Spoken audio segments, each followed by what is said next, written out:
Hi everyone, Jouyan here. Welcome to a new episode of the weekly guitar meeting where I'm going to highlight our new guitars that we have received in our shop. And all of today's guitars are new guitars made in 2026. And the first guitar of this week's weekly guitar meeting is an absolutely beautiful instrument, as you can see. This guitar is made by the Italian guitar maker Umberto Cevoli, and this is for me a premiere because it's the first time that I'm getting my hands on a Umberto Cevoli guitar, and this is a Taurus model, as you can see, with a lot of beautiful decorations and very precise way of working, very precisely built. Because some guitars have a lot of decorations, but if you pay attention to the details, the guitar is not built that well and that precise. But in this case, the decoration is beautiful. There are a lot of decorations, but also it's built precisely. And it is a super lightweight guitar. It's 1,265 grams. And it comes with a spruce top and flamed maple back and sides. And the air body frequency of this guitar is between C and C sharp, so it's super deep, and you will hear it when I'm playing a few notes on it.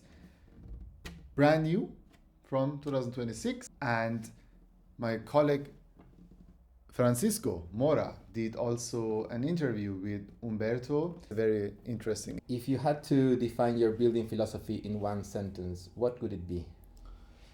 Making something that makes me happy with the thing I have built. So making something that is relatable to my tastes and can be maybe connected and related to those historical instruments I like. So making a guitar I like at first, and then making something that obviously could be enjoyable for the person who will have the instrument. If you had to define this guitar in 3 words, what would you say?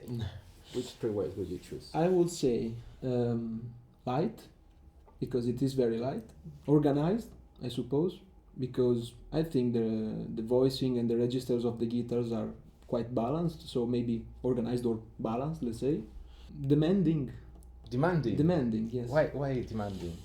Because I think it is a very pleasant guitar to play, but in this kind of project, not only my guitars, but in this kind of project, Taurus style guitars, you can search a lot of things you can see at the first approach. I think that it is a guitar that can helps you finding and trying some new possibilities about the instrument itself. Hi everyone, Francisco here. I hope you're enjoying this week's weekly. We have a very special guest today. With me is Umberto Cevoli. Did I pronounce that correctly? More or less. Yes. Thanks. Young Italian maker, very young, but already has amassed impressive work of restoration, guitar making, and research. Yeah, I do my best. So, welcome to Siccas. Thank you very much. Very nice to have you here. It's a pleasure to me.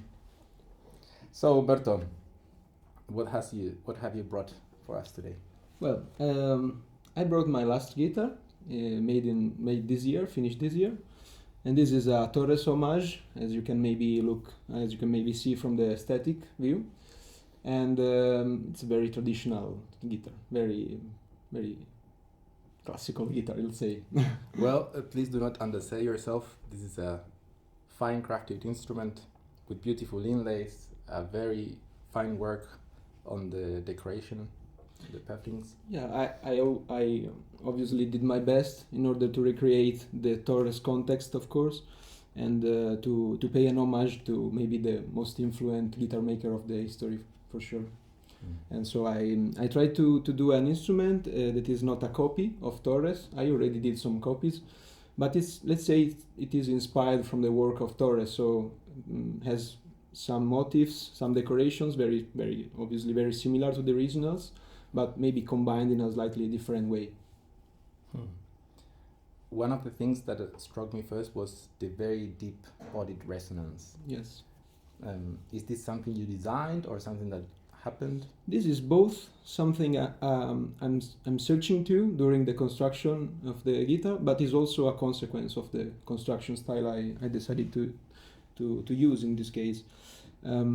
I always aim to do a low body resonance because I love the type of organizing the instrument voicing, and also the response of the bass. The feeling of the deep bass is always beautiful, like a cello.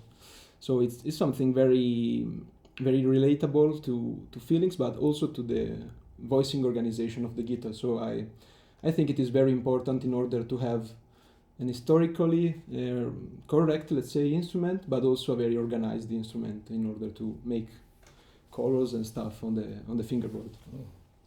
And how did you manage such a low resonance in a relatively small body? Yeah. The body is not very big. It is torus shape, of course, and but this type of low resonance is, as I say, the consequence of the construction. Obviously, the soundboard is quite thin, but it's not extreme, and I like to use in this type of construction different types of spruce.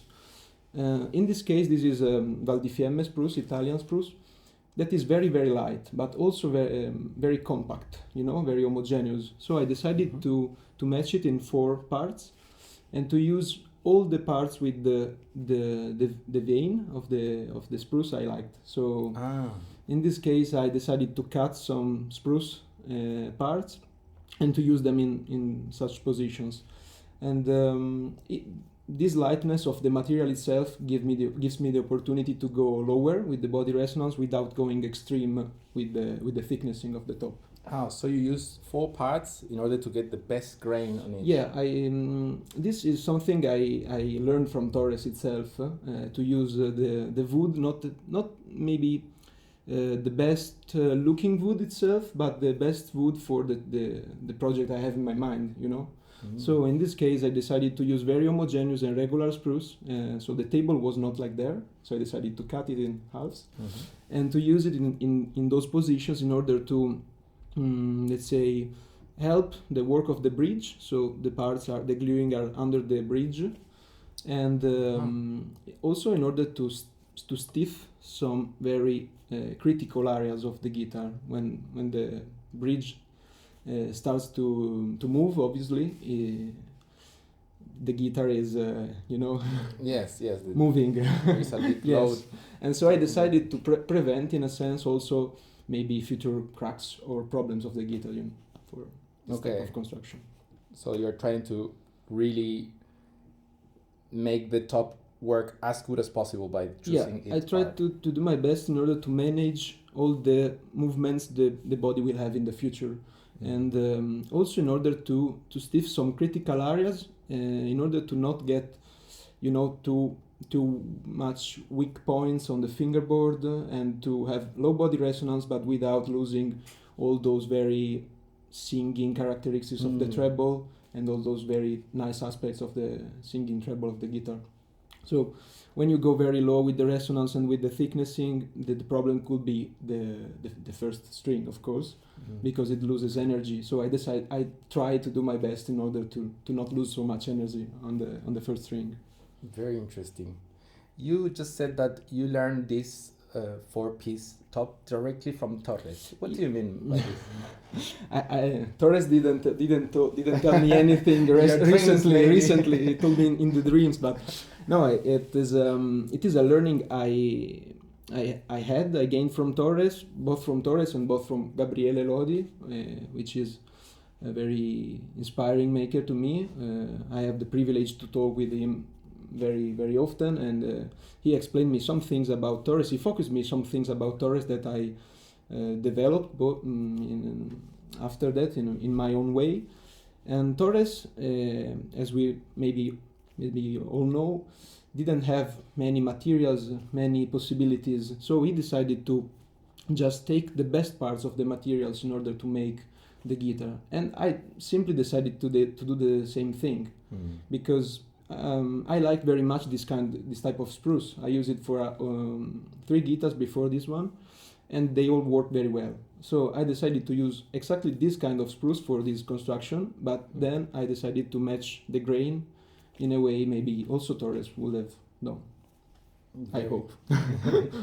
So you don't live far from Gabriele Lodi, actually. No, it's like an hour and a half by car. Yeah. So you had a chance to study a lot of historical instruments, I imagine. Yes, I started visiting the Gabriele Lodi's workshop as a visitor, as a lover of this kind of ancient and historic guitars, and then we started collaborating in a certain way.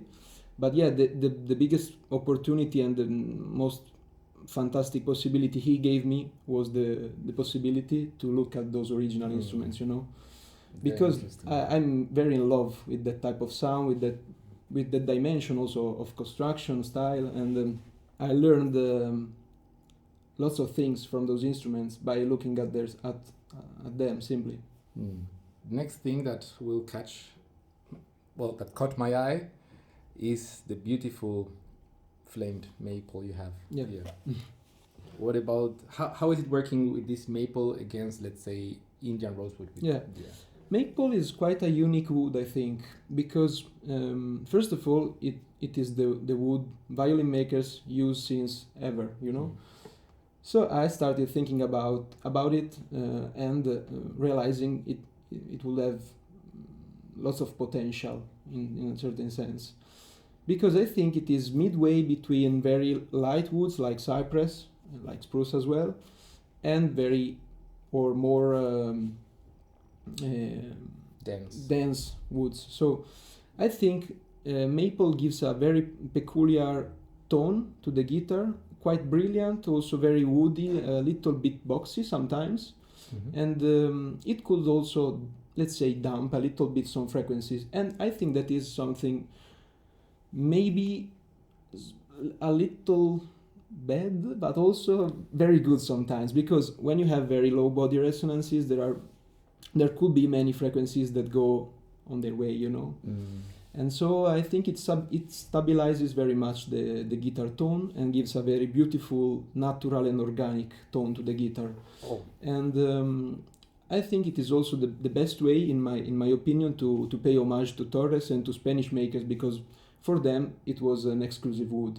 True. We all can access very easily maple nowadays, but in the 19th or 18th century as well, but in the 20th as well, it was not a common wood in Spain, because we weren't in Europe. Spain was Spain, Italy was Italy, and so the maple coming from the east was very, very far from the Spain. So I think this Spanish maker decided to do their best guitars when they had very special maple back and sides, and I think that works very, very well with a traditional style guitar as this one, because it is, as I said, midway between a very light and let's say more flamenco with let's not talk about flamenco, but let's say more very lighter guitars, and then it has some characteristics in between those two types of woods. It's very interesting that you mentioned that the natural damping is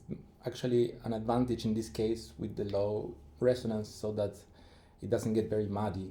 It remains clear. Because sometimes when you go very, very low with the resonance, obviously you can you have the I don't know how to say, the focus on the fundamental note the guitar is sounding, and so maybe combining this kind of characteristics with very resonant woods, or very let's say more with dense woods, I think it is sometimes a bit tricky to manage because the guitar sounds to over resonate sometimes. So I like this but obviously it depends on what are building and every aspect of the construction. So in this case I decided to use maple because to me it is very, very natural with those kind of characteristics the guitar I had in mind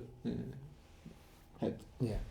Do you also follow the historical construction way for this guitar? Yeah, this is completely historically based construction, so it's very traditional, 7 thumb bracing as Torres did, and nothing very special apart from maybe some attention to the gluing process, to the glue I used to build, and obviously I tried to do my best in order to select the best wood, always very seasoned wood. I think maybe this is one important characteristic.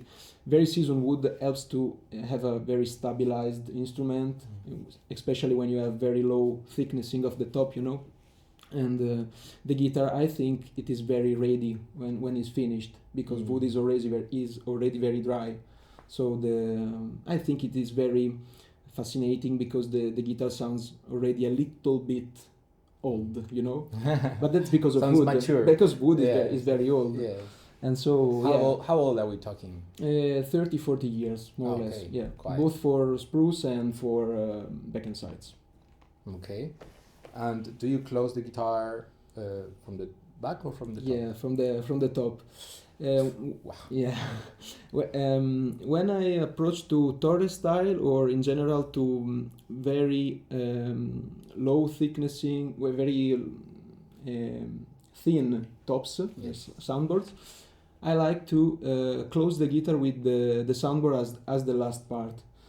I think that helps me a lot to make two things. The first one is the setup, so the neck angle and stuff like that, because it gives me the opportunity until the end to make very little adjustments on the neck moving, in order to get a very homogeneous fingerboard and not to stress the guitar construction in terms of let's say take the movements from a part to another, and it also helps me to reduce the stress on the soundboard itself, because if you make all the gluings starting from the soundboard, every gluing, let's say, stresses a little bit the soundboard because of glue eating and then getting cold, Yes. and so the wood is continuously moving from cold to wet to hot and cold, and I think that those very thin soundboards tends to get a little bit overwhelmed by those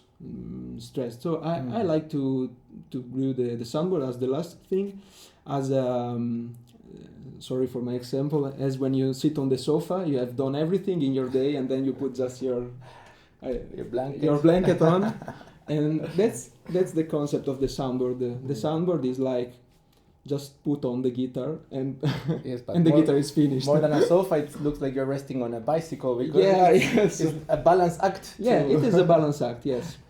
Also because the soundboard obviously is the balance of the guitar, so everything is moving from the soundboard.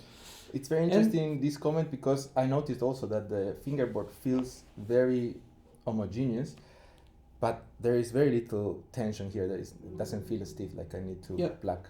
Yeah, this is something depending on the construction method, and also about, as I said before, setup and neck movement, and also obviously bridge heights. So the bridge is very Torres style, so not very high in the sense of projection of the string, and I think it is all.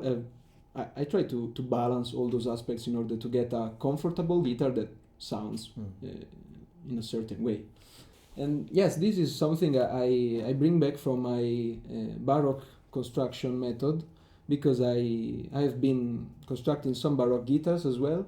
And when you build like a Stradivari style guitar, the last gluing is the soundboard, because all those guitars were built more or less like a violin, so with internal shape, and then you make hand blocks, and then sides, back, neck, and then at the end soundboard. So it is very natural to me. It is not complex, because I am used to do that, and so it is not something I searched for, but something I decided to transport into classical guitar construction. But I think some makers, maybe as Torres, did this process in order to get the soundboard free of tension. I think Torres did it too, and other makers, Spanish makers. Very interesting. And it's not that complex. It is quite so you say quite easy at the end. Umberto, finally, tell us a bit about the ornamentation choice for this Yeah. guitar. The ornamentations are personal, but as I said before, obviously very, very inspired from Torres, so nothing strange. And they are in particular inspired from those maple Torreses, second epoch maple Torres. In particular, I had the opportunity, the privilege, I would say, to look at a very nice guitar made by Torres in the second epoch, SA35. And that guitar inspired me a lot. I made a copy out of that. It turned out very well, and I decided to look at that project and try to do mine. And then so it is very Torres style with little square motifs, Waderos, and but the headstock, for example, is inspired by FA17 from first epoch. So it is like a mix of Torres style decorations, but I try to recreate the style of a Torres maple guitar, not Indian rosewood, not a Brazilian rosewood or Cypress guitar, but I think it is quite in style of some maple Torres guitars. So it is personal, but obviously very, very inspired, and I only try to combine differently some elements. Great. Well, to close, can you tell us a bit maybe what your plans are for the future? My plans for the future are simply continuing to do my best in making guitars and continuing building those kind of instruments, and simply because I love them. This is my style of construction. Those instruments, the original ones, are the ones who inspired me most and continues to inspire me. I have the opportunity and the possibility to look at those very often, so it is something very important to me because it gives me some ideas in order to construct my instruments, because sometimes when you look at someone better than you try to emulate those things and try to do your personal way to achieve those results. And that's all. Well, it's certainly very inspiring to have you here with us. Thank you. And I wish you the best in your exchanges with Torres and other masters. Yes. And I leave Jouyan to show us a bit how the guitar sounds. Thank you.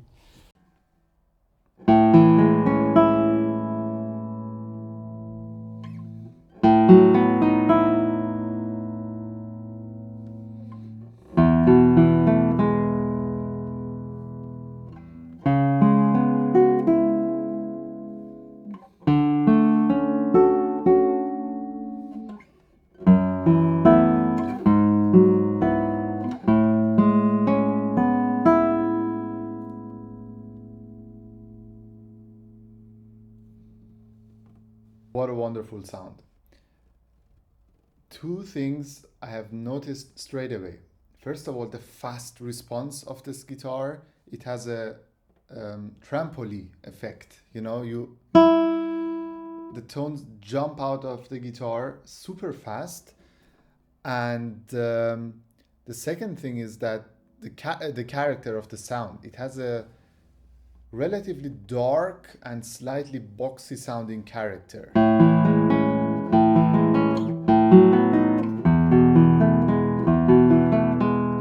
But what I find very interesting is that you can still follow every note. So the separation in the tone or in the chords is there, but at the same time you have a slightly boxy sound. It's actually two different things, but it's combined at the same time.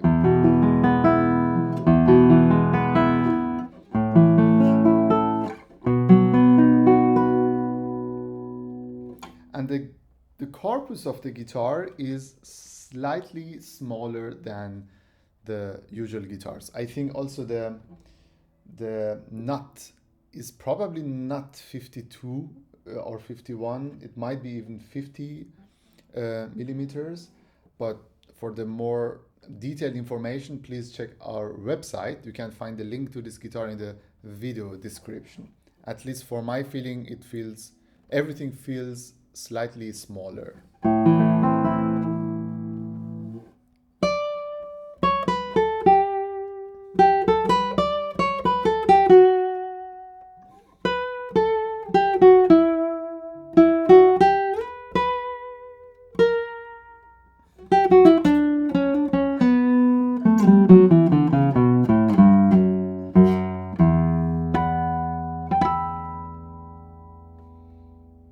Yeah, it gives me, it's funny. Sometimes the feeling of a double top guitar, because the sustain is not the longest, but the response of the guitar and how fast the tones are going out is super fast, and it's like a quality of a double top guitar. And the projection will be probably very good in a big concert hall.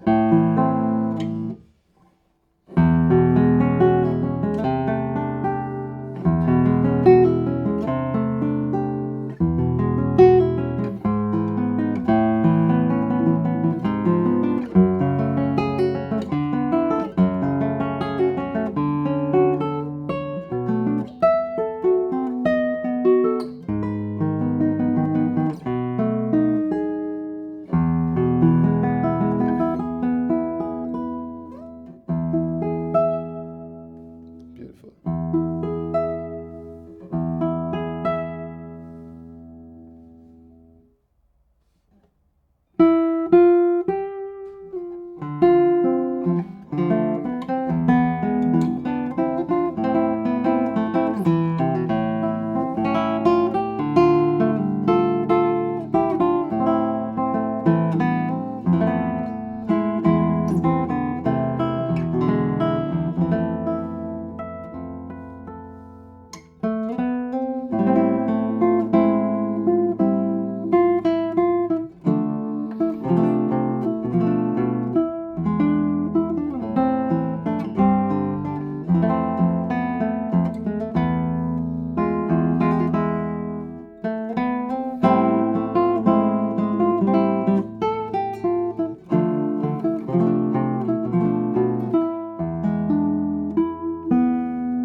And I find also that this is a very colorful guitar.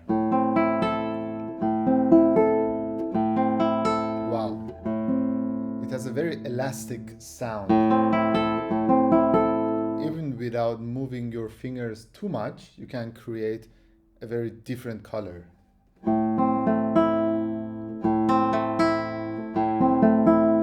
Wow. It's a lot of fun to play on this guitar, and let me know your thoughts on the sound of this Umberto Cevoli guitar. Congratulations to him for his amazing work. Let's move to the next instrument.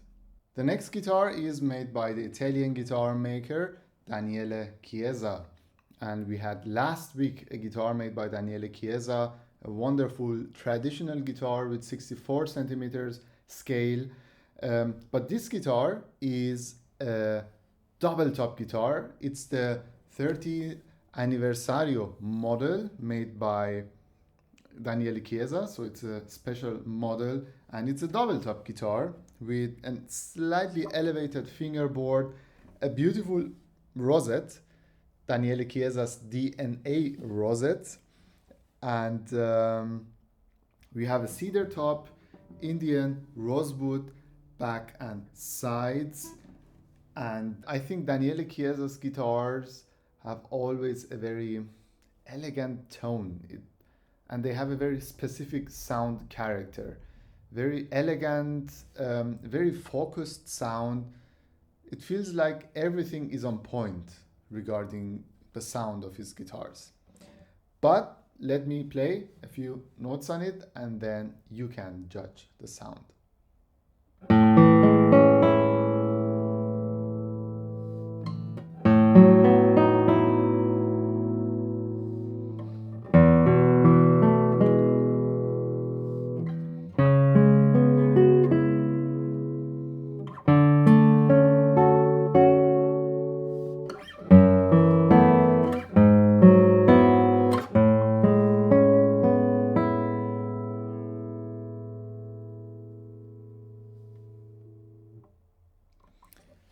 A double top guitar with a beautiful traditional tone. And I think this is also what Daniele Chiesa is aiming for. He wants to keep that quality of a traditional sound, which is a very even and balanced sound, colorful, detailed and focused, but adding some qualities of a double top guitar, such as the faster response and slightly rounder tone.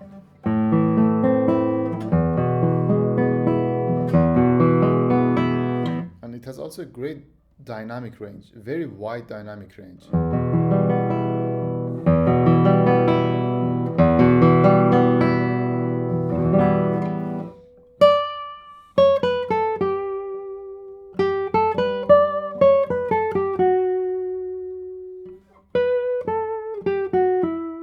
Wow.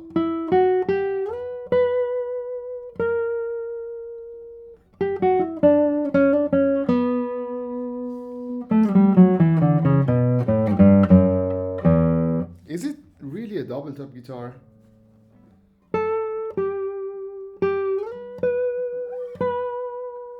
Super beautiful tone.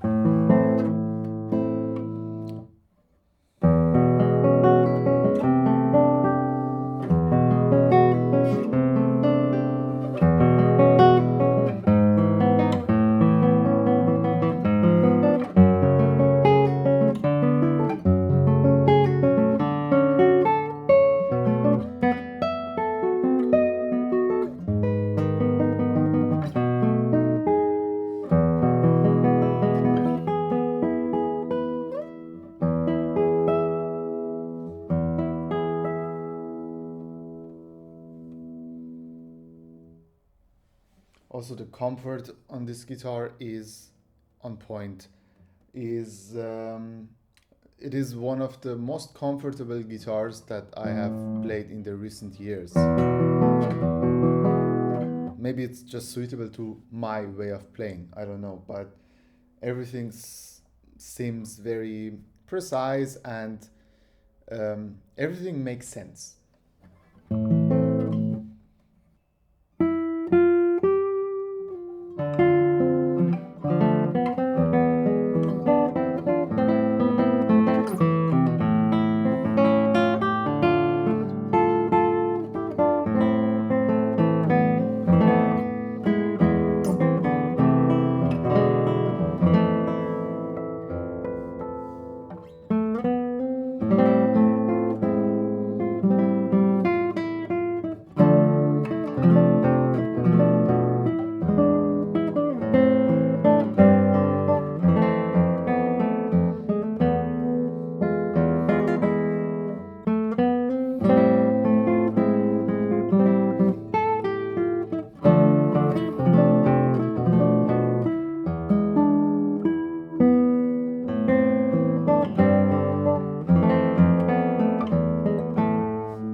Let me know your thoughts on the sound of this Daniele Chiesa guitar, the 30th anniversary model or anniversary model. A double top guitar which sounds super natural and it gives me the vibes of a traditional guitar with the qualities of a double top guitar. Great work by this Italian maestro. Well, let's move to the next guitar. The next guitar is coming from Slovenia and it's made by the Slovenian guitar maker Anže Lopatič, and it's a brand new guitar from 2026. It has wonderful Indian rosewood back and sides. Beautiful, wow. And it has some characters of a, I don't know, South American, Bolivian rosewood or Santos rosewood, but it's Indian rosewood. And we have obviously spruce top. It's a traditionally built guitar. Just let me play a few notes on it because I think this is the second guitar made by Anže Lopatič that I'm playing or reviewing, and the last one was slightly older, from, I don't know, maybe 2010, I can't remember, but it wasn't a 2026.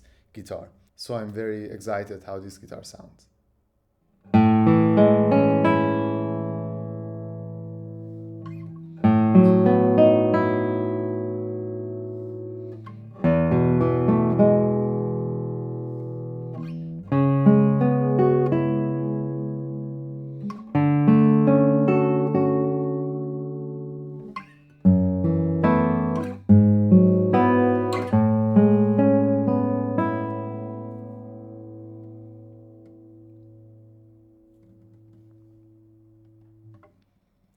I think from the guitars of today, this is the guitar with the longest sustain.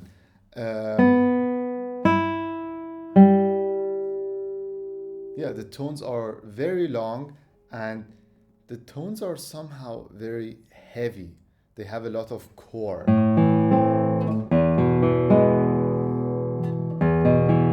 They are pushing forward. The response is not as fast as the two previous guitars, but the sustain is longer. So at the end, it's a matter of choice and what you personally need in a guitar. And it has also a very bright sound.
It is a very colorful guitar. Beautiful tasto.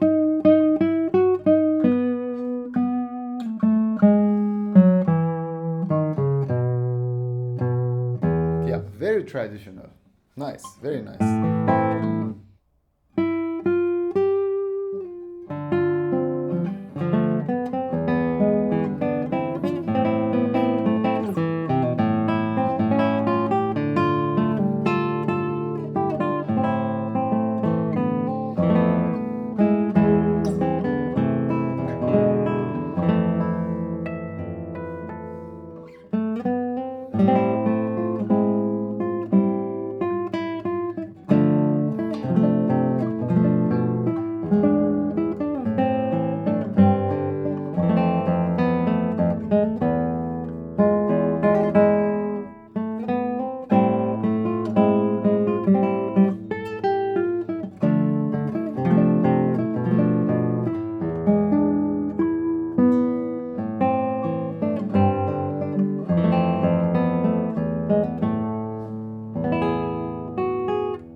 Congratulations to Anže Lopatič for this very nice sounding and very comfortable guitar. It's a very comfortable guitar to play on, and it's actually one of the most important things for the guitarists who are performing on the stage, but also for every guitarist, also for someone who is playing an instrument just for himself at home to enjoy, and it's like a meditation, isn't it?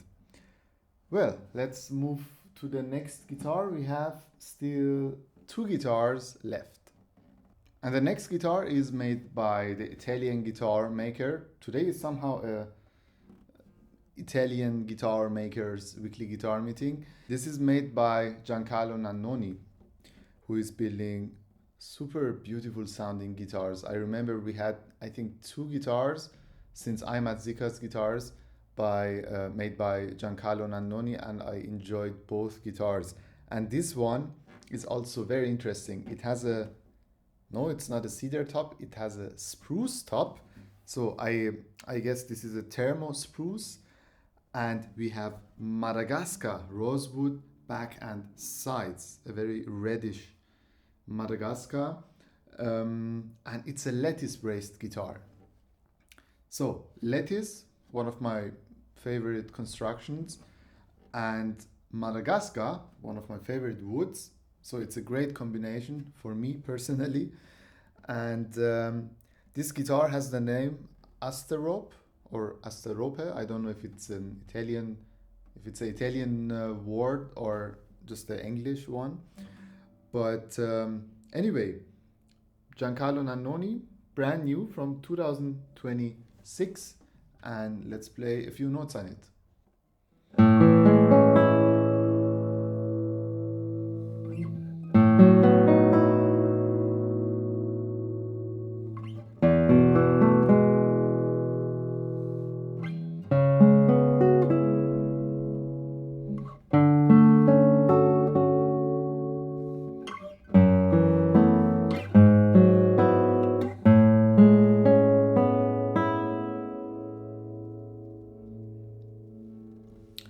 This is a guitar with full of soft overtones, and this is also a character of a lattice braced guitar.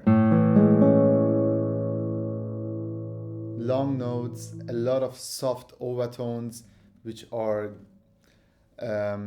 it's like a soft cloud, sound cloud.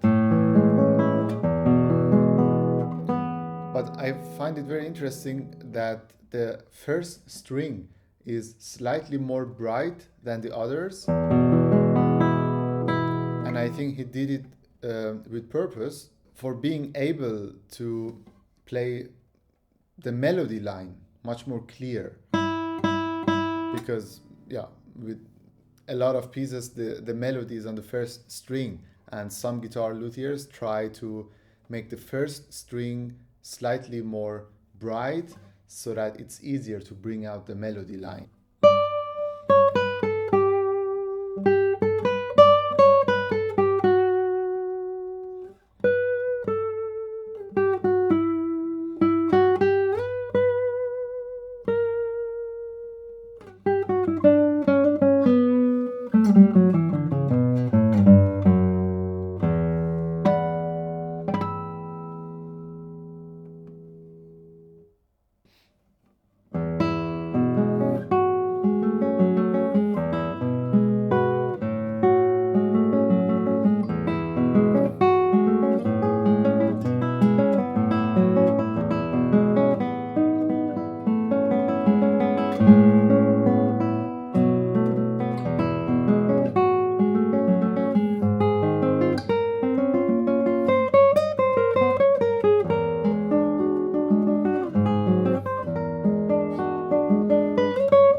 can hear the brightness of the first string.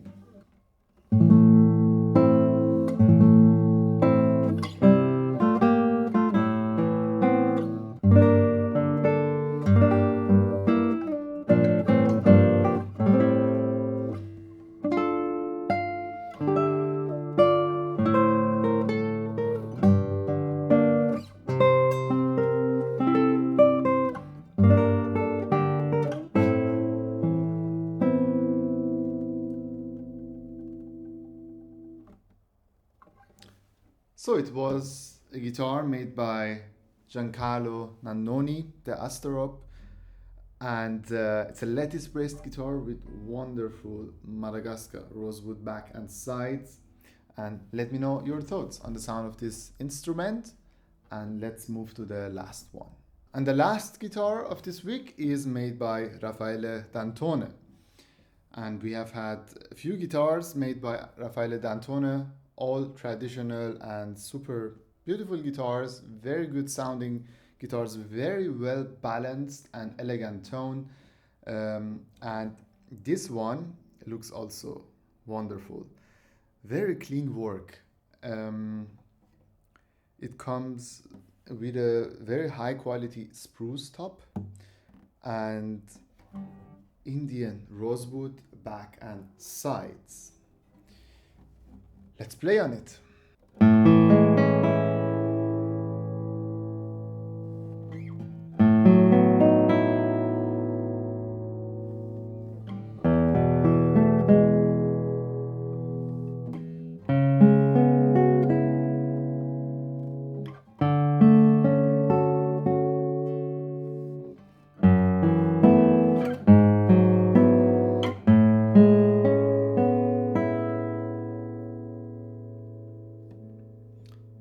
Very long sustain, singing notes, and as I said, very well balanced, very even sound.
I think if you are looking for a traditional guitar which is able to produce a good volume for a traditional guitar and to project well and to have a wide dynamic range, you might love this guitar. Also the dynamic range. If you push the guitar gives you that volume and the intensity that you are asking for without sounding overdriven. I think this is one of the main qualities of a Raffaele Dantone guitar, and congratulations to him for his very good work. And it was also the last guitar of this week.